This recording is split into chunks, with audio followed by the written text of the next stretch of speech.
पौष मास की शुक्ल पक्ष की एकादशी कब है, 9 को या 10 को। और इसकी सुंदर कथा क्या है?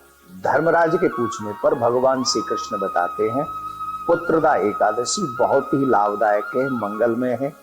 जो लोग इसका व्रत करते हैं उनकी प्रत्येक मनोकामनाओं को ये पुत्रदा एकादशी पूर्ण करती है। और जिन गृहस्थों के यहाँ पर पुत्र न हो उनको तो ये एकादशी व्रत विशेषतः करना चाहिए।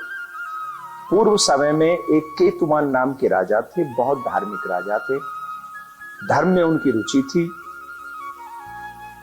उनके पास में राजपाट की कोई कमी नहीं थी। पर दुख इसी बात का था कि उनके घर में कोई संतान नहीं थी।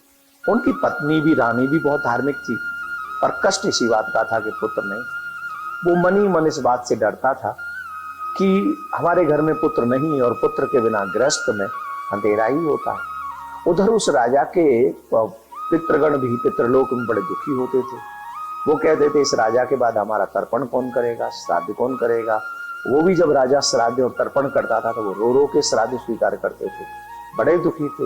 एक दिन राजा बहुत दुखी हुआ और इस सोचा बिना पुत्र से गति लोके, इस लोक में बिना पुत्र की गति नहीं होगी।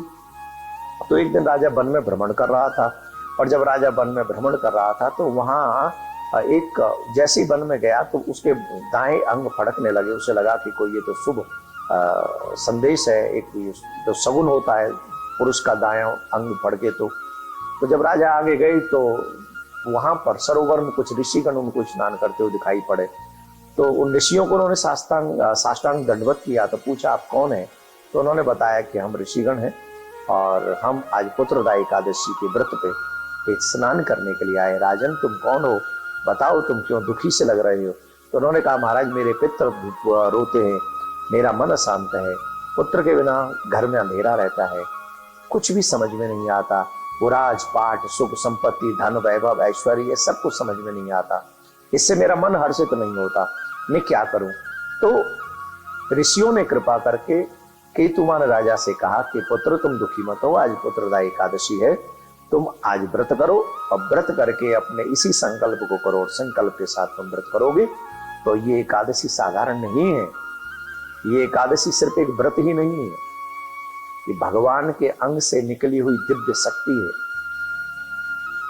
कृष्ण तो नहीं है पर कृष्ण से मिलाने में संपूर्ण सक्षम है।